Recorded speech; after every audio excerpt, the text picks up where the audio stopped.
Welcome, Howie, to the Meetup Spot. How are you doing so far? I'm doing good. Doing good. Great. Happy to be here. Okay. Hold on. I think there we go. Just had to increase the volume a bit. Anyways, are you ready for questions?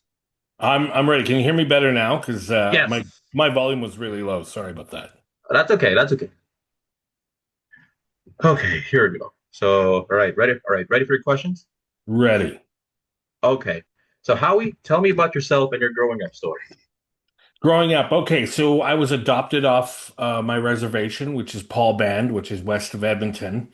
I guess I was considered part of the 60s scoop, even though I was in the 70s.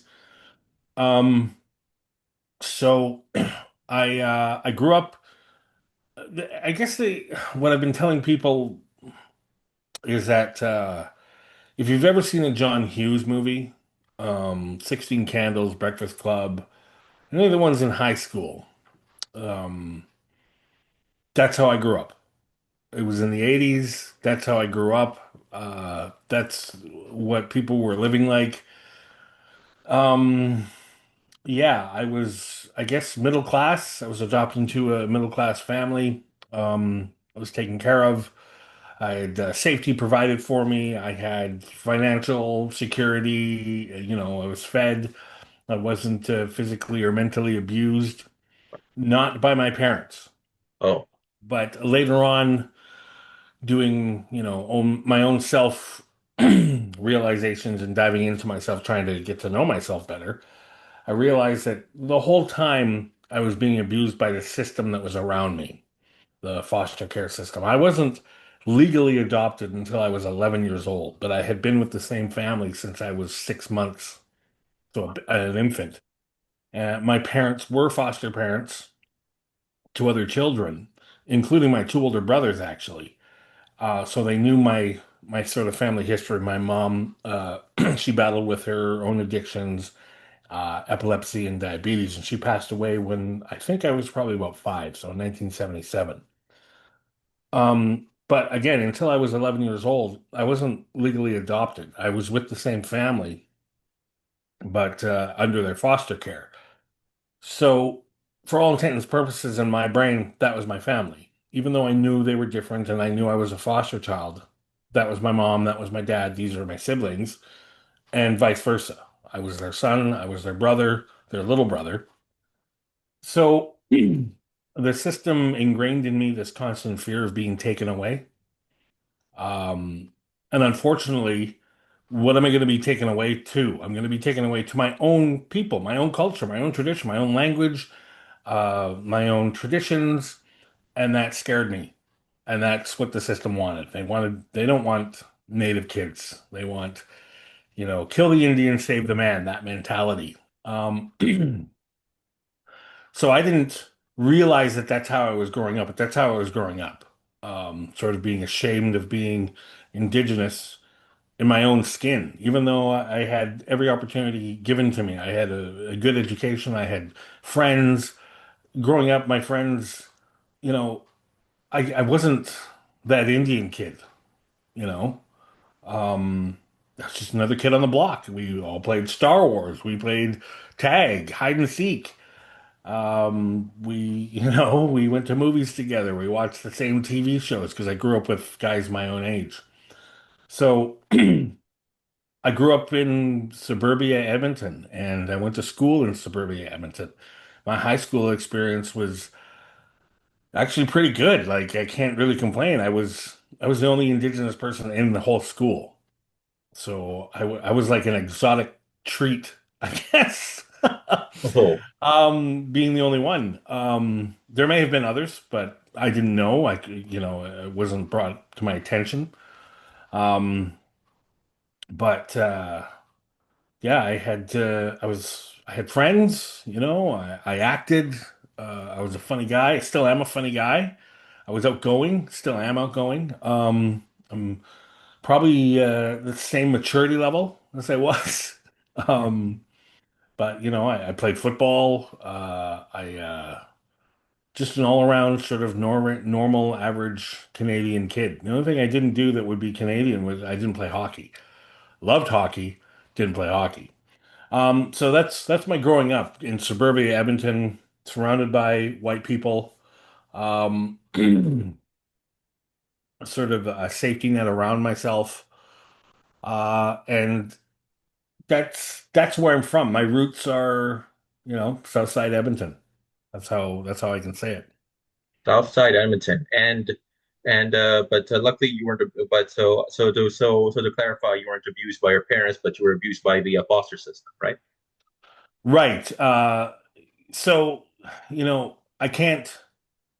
I can't say I was mentally abused by anybody, No. but the system allowed the foster system in Canada allowed the people that had good intention, even though it was great intentions to raise a son as their own, they weren't abusing me, but the system allowed it so that I was losing my culture, losing my language, losing my traditions, which in itself is a form of, cultural genocide. Uh, but they didn't, that's not how my parents looked at it. My parents just looked at I was their son. So the system garners that and wants that to happen. They want that cultural genocide to happen. And it can look nice and rosy like mine did, or even I don't want to say anybody specific, but people close to me who were also foster children had horrible experiences where there was lots of abuse, different kinds of abuse, um, in and out of the systems and in and out of different foster homes as they were growing up. I say lucky, but it comes with a grain of salt, right? I was with one family and developed roots and was able to thrive, but also in that being able to thrive like a tree or whatever, there's still kind of a rot in the center that's always going to be there because I lost something, I lost my identity. Even though I have my own identity, there's still a part of me that my soul is indigenous and that's all gone. So, And were you able to regain that identity, traditions, culture? uh, it's a process. Oh, In order to continue my career, I've I've become who I am and successful in my field, but it also has come at a cost because if I want to play in the white man's sandbox, I have to maintain a certain amount of um what's the word I'm looking for? I guess integratability. I have to be integrated. So I've integrated myself in order to succeed in my career. Um, and it's very hard for me to take on something like to learn my own language, which is Cree. I it's an inner battle, which is again that seed was planted, when I was a baby. This not wanting to be indigenous. Why would I want to be indigenous when it has nothing to do with, going to school in a white community, going shopping for shoes, you know, doing a rain dance doesn't have anything to do with how I'm being raised or in my world that's around me. So I'd gotten used to that. So that is where my world is. So it's very hard for me. I enjoy visiting my family now that I know who they are, and going to ceremonies and powwows and being around other Indigenous people. I feel a great sense of um, family and connection uh, that I didn't know I didn't know that I needed or wanted in a way.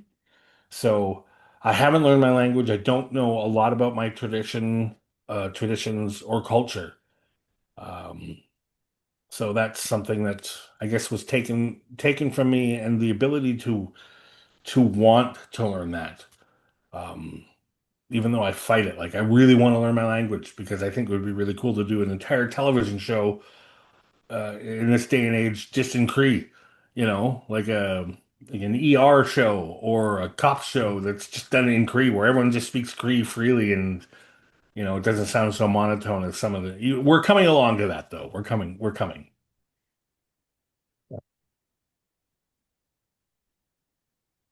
Um, sorry, I just wrote something on a note now. That's going to compare to notebook stuff. Oh, here we go. So, uh, so Howie, why do you do what you do? Uh, that's a big question. Why do I do what I do? I enjoy making people laugh. I enjoy making people. I want people to have a good time when they're around me, because then in turn I feel good. Um, so I guess that's the kind of outside. I just like making people laugh and being part of that joy. That's the basest answer you could ever ask a comedian, I think. For me personally, anyways. The truth of the matter is that very early on in my life, I got addicted to the dopamine that's released when I perform for other people, and I get a positive response from that. Um, I was always showboating as a kid. I was riding my bike doing tricks, or I would do breakdancing, and that would get a. There was some sort of performance in me that I was doing to get attention. I was the youngest child as well, so it's always the youngest child that craves attention more so than any other children in a family. So I learned at a very early age that if I performed well and did things well, I would get positive feedback. Not through any sort of scholastic or academic achievement or doing something, like becoming a lawyer or a doctor that we see as successful. Or at the time, I was like, oh, no, I'll just act silly. And if I can act silly, which is the laziest thing to do, and get a positive response, that's the ticket.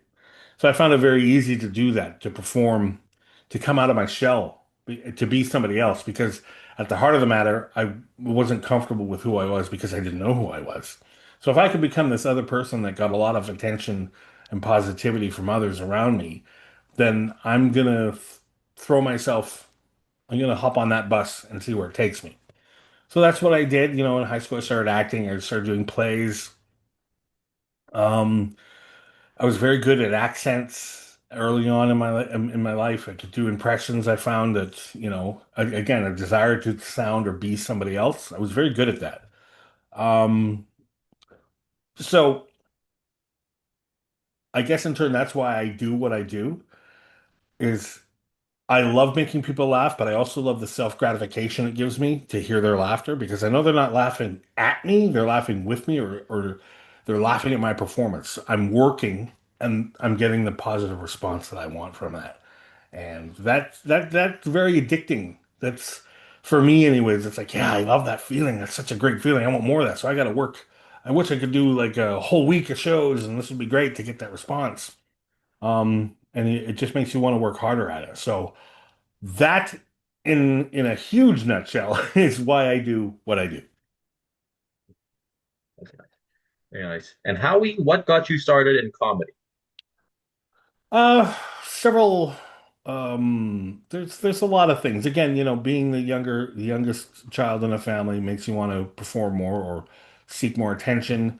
My brothers were always making jokes that I thought were funny. My mom was a very funny woman in conversation and storytelling. I like that ability to listen to somebody talk, telling a story and having a humorous side to it. Um, and I grew up, my brothers were a little older than me, so their tastes in television shows was a little different. So I grew up watching Monty Python, Oh, uh, and it's usually on late at nights too. So I would watch Monty Python, and my sense of humor developed differently than, say, my friends growing up uh, that didn't watch Monty Python. They're telling knock knock jokes, or finding something that's sort of, predictably funny, and I'm watching, you know, a group of old women reenacting Pearl Harbor and beating each other up in a farmer's field. Like, it developed this Okay, I think that's hilarious. I think that's funny. How else can what else makes me think that, or what else will give me that? So I developed a sense of humor that was what I considered at the time more adult than my age. To be able to understand that sense of humor, like Monty Python, at an early age, like 7 or 8 or 9 or 10, preteens, if you can understand that sense of humor, then I think that's kind of the gift that other comedians have, that they recognize the different types of comedy or, yeah, humorous things. So that really affected me. Like it gave me a sense of humor, the difference. Again, reflecting on it, it's like they were so different than what you would see on sitcoms at the time. Um, so my sense of humor developed differently. So that was such a building block, definitely, to be a different looking person, but also have this different sense of humor, to be able to mimic and make my own so I could perform it in front of, strangers. Like I would do with my friend in high school at lunch hour, we would do Monty Python sketches, like whole sketches, verbatim, without looking at a script or anything like that. We would just launch off and do the parrot sketch or some scenes from the Holy Grail, just perfectly timing, You learn from other people what timing is and how it works in a joke, the amount of time you need to pause and technical things like that. So I guess I guess I owe a lot to Monty Python. That's what, sort of I think that answered the question. I'm just babbling at some point, so That's okay. That's okay. What's your favorite Monty Python sketch? I think it's hard to pick one. That's like your Oh, children, That's like who's your favorite kid? They're all so funny. I'm trying to think the one that really jumps out at me. I really love the argument sketch. Hello, I'd like to have an argument. No, you wouldn't. Uh, I mean, classic. The parent sketch is classic. Just and then the movies. The movies are just a joy to watch. If you're feeling down and you want some absurdity in your life, throw in Life of Brian, put on Holy Grail, like just let yourself get into the silliness of it, the obscurity of it, and it's just the funniest thing. Yeah, it just makes my day. It makes me smile. It makes me smile just thinking about it. okay. Okay. You said in your comedy bits, I'm not sure if you're aware, but here in the city, I get free cab rides. Well, they're cop cars, but they get you home. Can you tell me the story? Can you tell the story behind it? That story comes from doing comedy in Saskatoon and hearing about I think it's the what is it called? Moonlight Drives or the Moonlight Tours or something like that. Moonlight Cab Rides, which is the cops, driving, indigenous men to the outskirts of the city in the middle of winter and leaving them without shoes.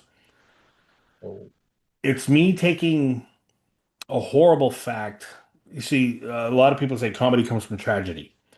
So when I started doing that joke, everyone in Saskatoon knew what I was talking about because it'd been, if it wasn't in the papers, they just knew. You just knew in society that that's what was happening around you.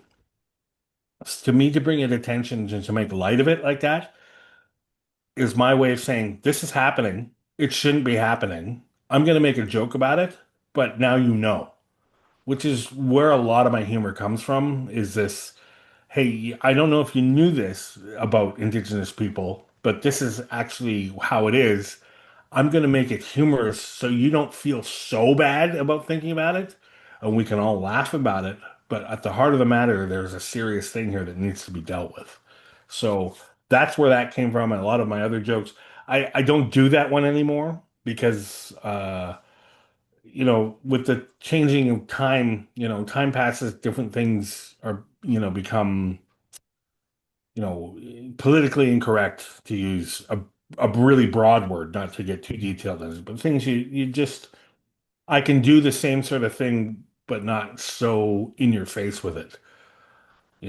I used to talk about always knowing where I am in a Walmart because if I just stand in one place, I'll hear Security Aisle 5, Security Aisle 5, I would know, oh, okay, so I'm in aisle 5 apparently. I don't do that one anymore because it actually happened a couple of years ago. Somebody brought it to the news attention that that's what was happening.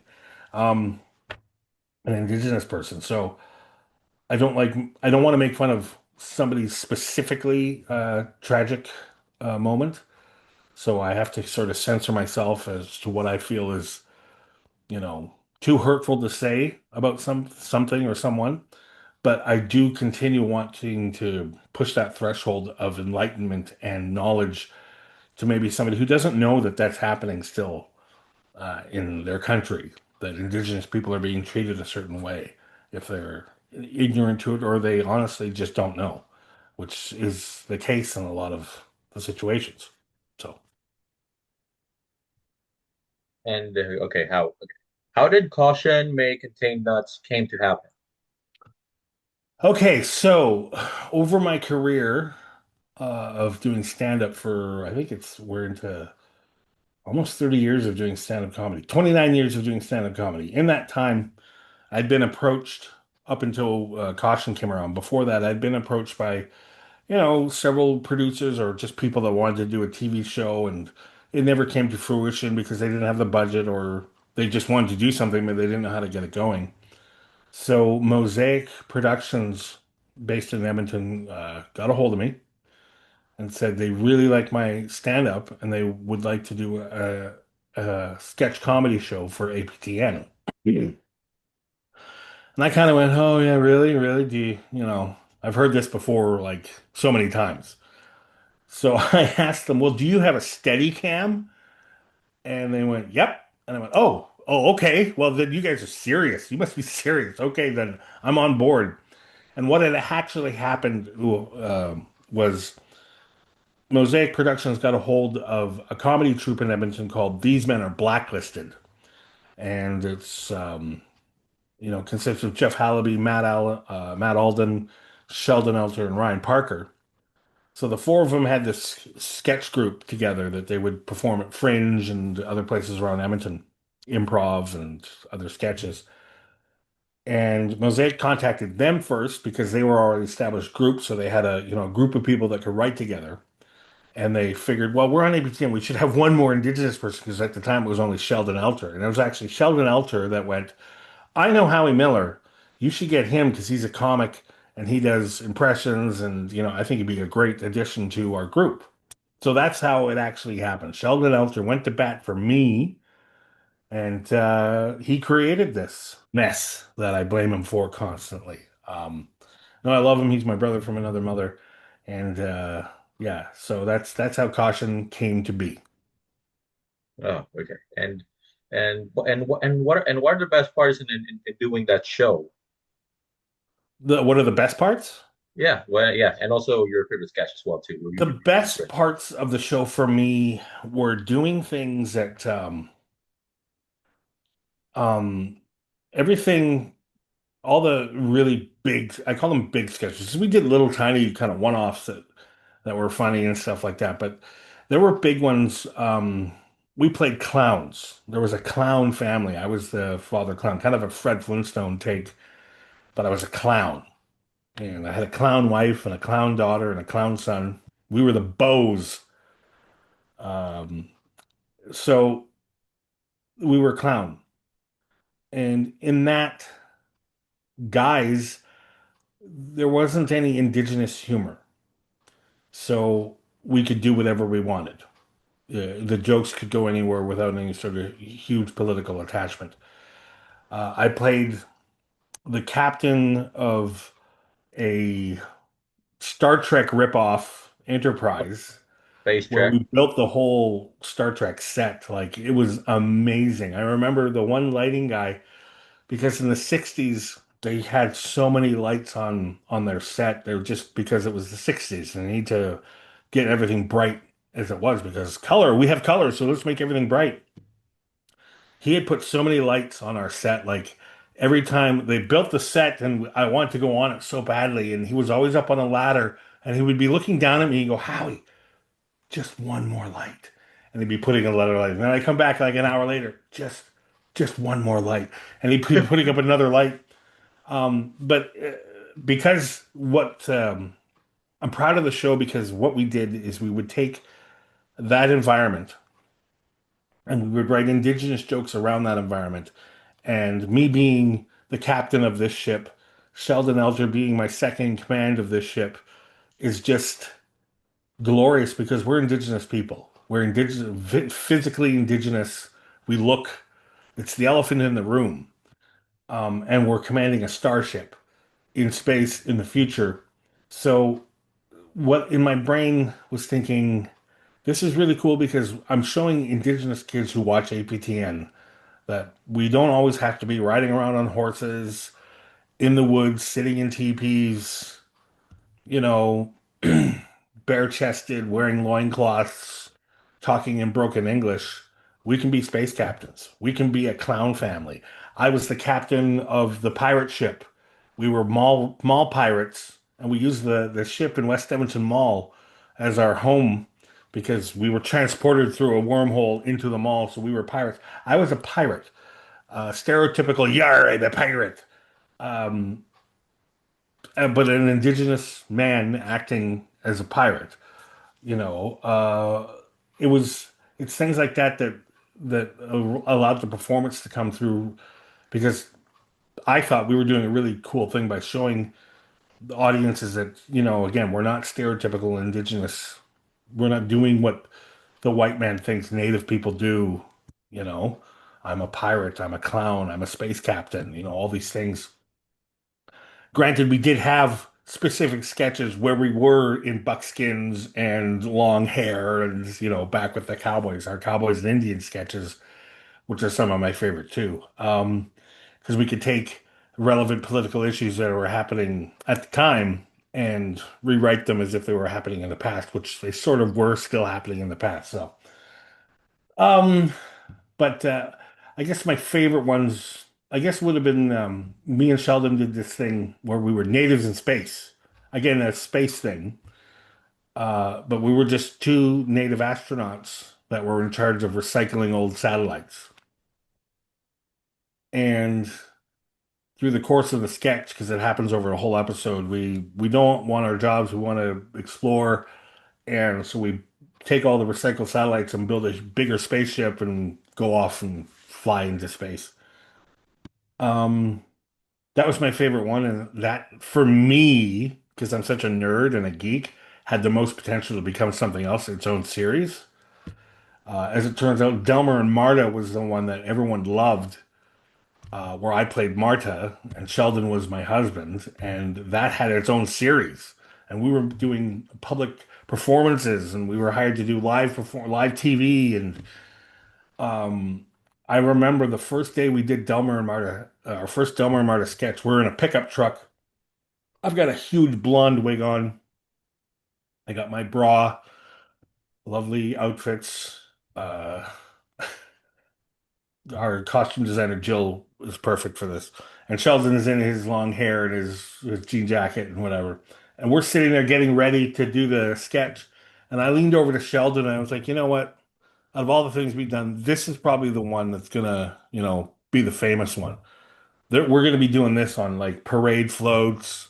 We're going to have an album. I was thinking like Bob and Doug McKenzie, right? Like this is the one because I'm the most uncomfortable, and not because I didn't want to be a woman, just because of this hair thing and the bra and all the dresses and high heels I had to wear. It's like it's uncomfortable. So I figured, yeah, and it was the one that became the most popular for us. So. And okay, Graham Greene was in that show. He appeared in the sketch. How did that come to happen? Uh, I had met Graham Greene when we did the Winnipeg Comedy Festival about 5 years before the we got him on the show. Winnipeg Comedy Festival put together Welcome to Turtle Island. So it was the very first time in television history that there was an all Indigenous comedy cast doing stand-up. So Art Napoleon, Don Bernstead, Craig Lazone, me, am I forgetting anybody? Jerry Big Bear Barrett. All these indigenous comedians got together and did a stand-up show for the Winnipeg Comedy Festival, and Graham Greene hosted that show. So that's when I first met him, and you just in your when you're growing up, it's like you want to be that guy. Oh, that's the guy from Dances with Wolves. I want to be that guy. Um, as it turns out, later on, up until he sadly passed. I kept in touch with him on like Facebook and stuff, and we would comment on each other's posts. And I kept on saying, like, "Are you going to retire soon? Because I'd like to act now." But you seem to be the only one that they give indigenous parts to. So when you retire, maybe there's a chance for me to fill your spot. Hasn't happened. Um, but he's watching over and he's having a good time because he was such a nice guy, very funny. I remember he was always joking after every take. He'd go, he'd say stuff like, I've done a lot of movies. I've done over, 80 movies, and I have to tell you, this is one of them. And we all start laughing because, okay, he's making a joke. And it was a funny joke. He's just a funny guy. Okay. Okay. Uh, okay. Let's see. Right now, it's tough for people these days to find jobs. If they want to go to the same path as you, what are the things they can do right now to practice? Right? You have to write. You need to write. That's something I didn't do early on enough, I found. But if you're writing ideas down, you need to write them down, even if they don't make any sense. Like you have to force yourself. It's a hard thing to force yourself to write. So what I find is a good exercise is you grab something, put a pad of paper in front of you, a pencil, or open up Word, start a new file, and just write whatever. Write about the webcam. Write about your keyboard. Write about what's in front of you. Literally, write about an idea. Write about breakfast. Write about breakfast cereal. Write something down. If you can get something going, you'll find it's easier to create to make that a creative process. Like it's okay, it's not just a bowl of cereal. This is why it's a bowl of cereal. This is why I'm having this bowl of cereal. This is how I'm feeling while I'm having this. There's all these processes that go into it that can lend itself. So writing is a good way to start. Writing down your ideas, um, writing down what you think is funny, saying it out loud, working on the timing of it. Just start writing and being comfortable with yourself. That's the best place. And what does the work you do right now mean to you? I'm still doing stand up. I do a lot of shows in the States. It's getting hard to do. But I feel like I'm still passing on a message of enlightening people that are non-Indigenous as to what it's like to be Indigenous in, 2025, 2026 now. What's still happening, uh, what can be changed, and finding humorous ways to deal with this. That's my job. That's what I do. I'm not a keynote speaker. I can only be serious for moments at a time, and I really like enlightening people in a humorous way because then I get that kickback of yes, they feel good, I feel good, we all feel good, and people have learned something. And I think and what was a lot of time you did this Howie and Son sketch involving, of course, your sons. That sketch was 13 years ago. How are your sons now, and have they followed your footsteps? My oldest son, nobody's followed in my footsteps, Oh, but they've followed their own path. ah, I may have shown them some sort of path to go on, but they've made it their own. My oldest son, who was in the Twilight movies, Tyson, oh, he is now a graduated artist from New York. He graduated with his doctorate in his art degree, and he does live performances, visual video performances that he makes. He'll do a live performance with music accompaniment, and he's directing. Movies like that, art pieces like that. So he's directing that now. My son Todd, who had his own sketch show on YouTube called Folklords, he's still doing comedy and he's acting. He's getting more and more into acting, but he's writing plays. He's got a nationally produced play that he just previewed. And I think that's going to go on tour. So that's amazing. It's an interactive sort of biography, semi-biographical play that he's written. And then my two other sons, one lives here on the island and is working in the healthcare field, and my youngest son lives in New York, where he works in props and set design. So they've all followed their own path. Okay, two things. What do you mean on the island? Oh, sorry, yeah, I live on the island, not Turtle Island. What would you call Vancouver Island? It's if it's part of Turtle Island. I guess we're the Are we I don't know, the flipper? But yeah, I live on Vancouver Island now. Nice, nice, nice, nice. So, anyways, I guess that's it for the questions. Are you ready for quick fire? Sure. Do we have time? Because if you need to do that, adding another thing, we can do that too. I think we have time. We have less than 3 minutes. All right, All let's right. do quick fires. Okay, here. Okay, here we go. All right, here we go. One. Okay, have one word to describe yourself. Bold, Oh, what is your best comedy tip? confidence. You have to be confident. Okay, best artist you love to listen to. Brian Regan. Oh, one everyday item you can't leave without. One every item. It's not necessarily a thing, but I have to watch YouTube. I have to get my knowledge, my web fix from YouTube. So I love YouTube. Okay. Uh, mantra in life. Enter in life. Always be the best you can be. Nice. Best place in Vancouver Island for a good meal. Ooh, best place for Vancouver Island for a good meal.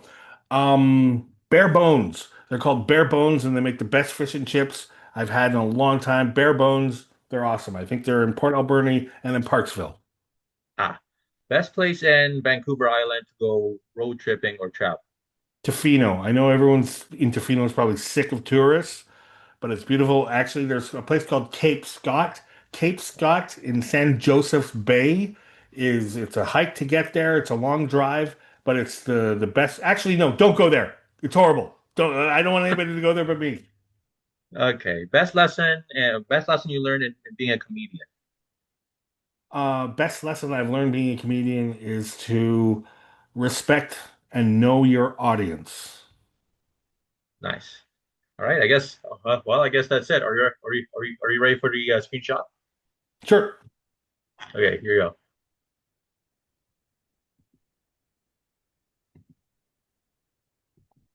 All right. Thank you, Howie, for this moment. Any feedbacks or comments? This was great. This was awesome. I really enjoyed it, and yeah, this was a wonderful thing to do. And anywhere we can find you? HowieMiller.com. I'm on Facebook. I think I'm on Instagram. I think I'm on TikTok. I have these things that other people run, so I'm gonna try and get more into it into the future because I want to do more touring this year. So Okay. So again, thank you for coming in here, Howie. thank you for having me. All right. Thank you. Anyways, I guess better stop the recording now.